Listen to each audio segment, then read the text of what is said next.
Hello. Hey, Rob, you're stuck with me. I just thought it was worth it. He must be uh, doing something else at the minute. We had Okay. exchanging some uh, text.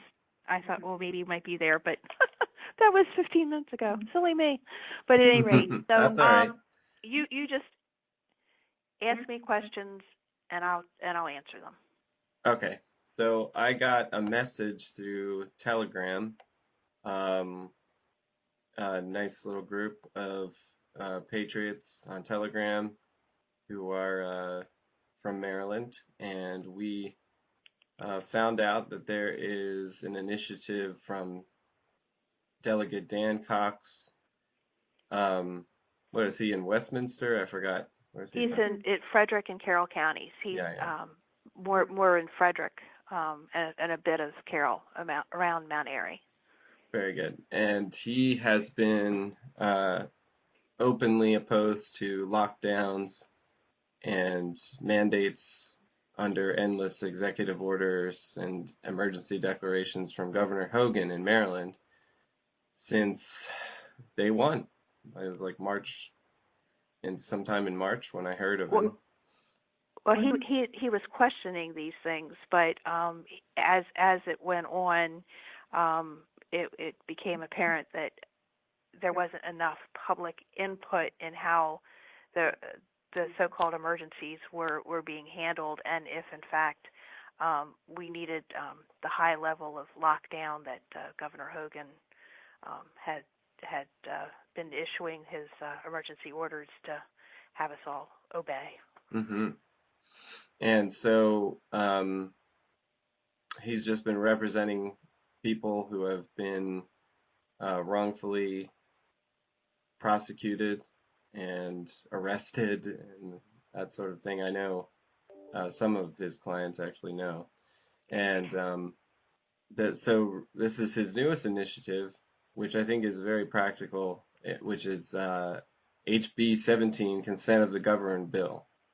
Right, and that's to allow legislate the legislature to have an active role in how these emergencies go forward, because not all emergencies are um, equal. I mean, obviously, if they're um, so at any rate, it allows the legislators to have um, a role in how to administer or to respond to a public emergency, or if it in fact having the oversight of whether in fact it is emergency. Hmm. And just for clarification, I'm in his um, legislative office, and I have nothing to do with his law practice or his those cases, so I can't comment on any of those. Okay. Um, but in order for people to have their um, make their voices known, the legislature has set up, because we're in COVID times and the buildings are not open to the public to allow the public to come in and actually give testimony. Everything's being done virtually, and in Hmm. order for this particular testimony to be given, it has to be delivered 48 hours in advance of Thursday's hearing, which means that between the hours of 10 and 3 tomorrow, Tuesday, January 26th, testimony supporting HB 17, the consent of the governed, must be filed with the committee. In order to do that, and this is the House Government Operations Committee, in order to do that, you need to go to the Maryland General Assembly website, and up in the right-hand corner, there's something called My MGA Account, and you need to click on that and register your account, but then also you can file only between the hours of 10 and 3 tomorrow your testimony in support of HB 17. Very good. And I'll have those links in the description. And what I particularly like about this is that it requires the legislature, to review these um, within 72 hours of the emergency order. They must be notified, and in certain cases hold a vote. But also, I like that it says an emergency order issued under this title may not include a requirement that a U.S. citizen remain at home, or a requirement that they have to wear a face covering or receive a vaccine. Well, So, I think one of the most heartbreaking of all of these emergency orders is that people haven't been able to see loved ones mm-hmm, in nursing homes. They haven't been yes, able to check on their welfare, and that is it certainly tugs at my heart because I just can't imagine not being able to see my mother and father for mm-hmm, months on end and to check up on them. I think that it causes a great deal of harm. Of course, the schools, and of course the picking winners and losers as far as the businesses are concerned. So, oh, exactly. And hopefully, what goes down in the next month or so is that they're not allowed to continue the executive orders because of this legislation. Is that what well, we're looking for? okay. If we can get this out of committee, ask for a favorable report out of committee after the hearing, then it will have to move through the House, put on the House floor for a vote on the House side of the House of Delegates. Then it can move on to the Senate. We were unable to get a Senate co-sponsor, so it was going to have to go through that process. Sometimes bills have a Senate co-sponsor, and they're heard in both houses, and then can come together. But this is just as good and can pass by getting it from the House committee with a favorable report onto the House floor with a positive vote and over to the Senate. And I certainly would love to keep you involved in every step of the process. Sure. Yeah. I would like a little bit of just if you could give a summary, or a crash course in giving testimony. I've been to one session myself where they were, in person. It was like for a Second Amendment thing. And On I, this yeah. on this particular bill, they're allowing 5 people for and 5 people against to give oral testimony. So they're limiting how many people can actually speak. Wow. They have assured everybody that there will be equal weight into what they file for testimony. The ask, please put your name on it. That you're asking for a favorable report or for HB17, and also they're asking for an address. So those are the things that they're asking to be included in testimony.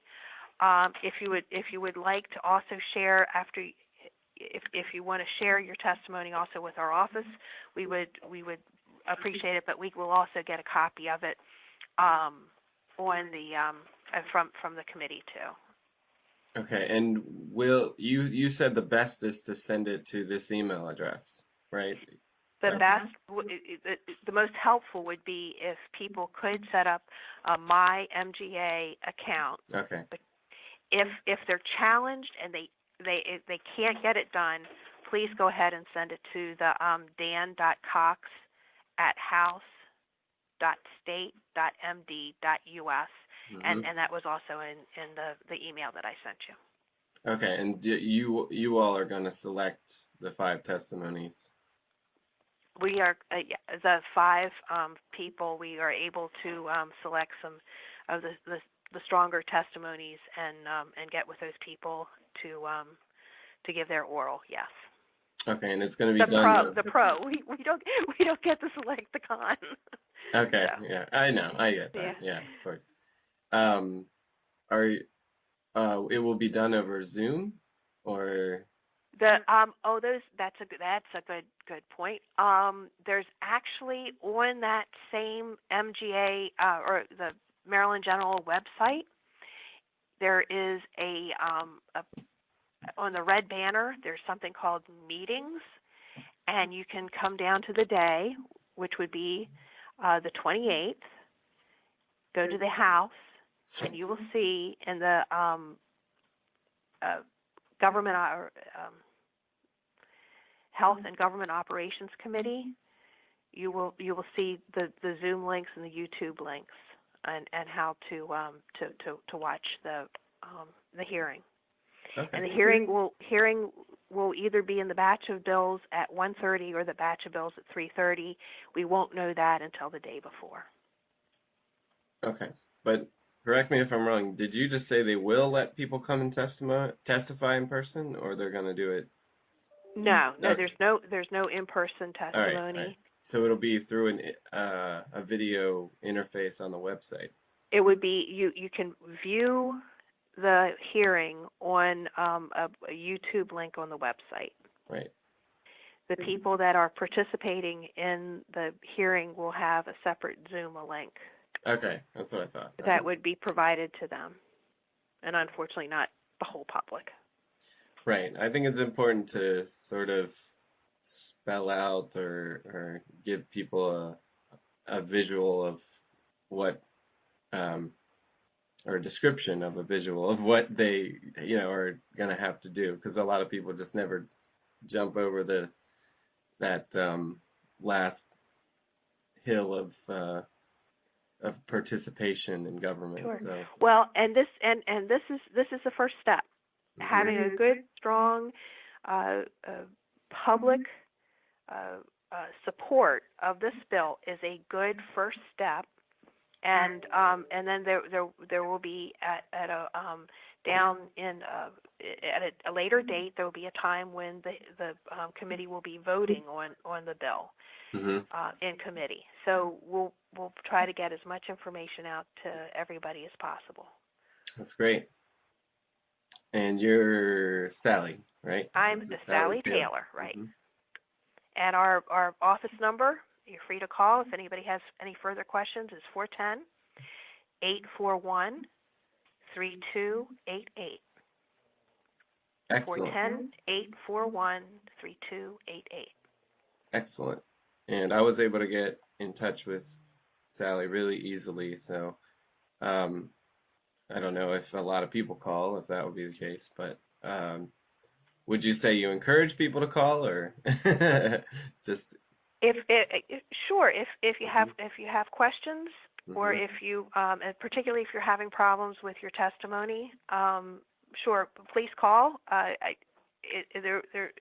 now it's me in the office, but please have patience, and I'll get back to you as fast as I can. And we're down to the wire here. They need to get it in by 3 today, or they need to get it in by tomorrow at 3? Tomorrow, the window of submitting testimony is only tomorrow between 10 a.m. to 3 p.m. And you can't pre-do it today. Well, they could write a little notepad and sort of. They can write it up today. Absolutely, right, exactly. Absolutely. Sure. Yes. And I would encourage that they do, so that they Absolutely. can make a more compelling testimony. But if you have trouble with that, my MGA link, please give us it. Okay. I have it in the description because you Wonderful. sent it through email, so I'll just include it, and that'll make it easy to get to it. Because even in the little forward that I saw on Telegram, it didn't have that MGA link, so this will provide a little more detail for people. Great. Thank you so much. Okay. You all take care, and thank you for your support. Of course. Thanks for tell yourself. Tell Delegate Cox that we're really grateful for it. Will do. You Okay. take care. Okay. You too. Bye. Bye-bye.